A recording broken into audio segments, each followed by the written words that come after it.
නිදාගන්න ඇඳට ආවහම මට හිතෙන්නේ මේ ලෝකේ පරාජිත මිනිස්සයා මම කියලා. එන්නෙන්නම හැමදේම එපා වෙනවා.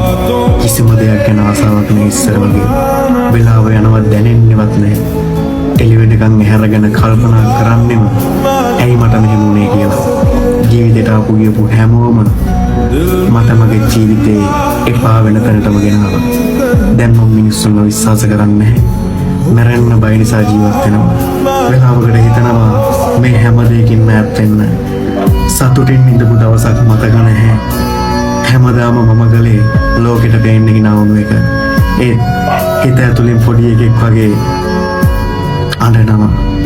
අපි මිනිස්සුන්ට අවංක වෙන තරමටම ඒ මිනිස්සු අපිට අවංක වෙනවා නම් හිතේ තියෙන පීඩනේ, හිතේ තියෙන දුක, හිතට දැනෙන තනිකම මේ හැම දෙයක් එක්කම මම හරි අමාරුවෙන් ලෝකෙට පේන්න hina වෙනවා.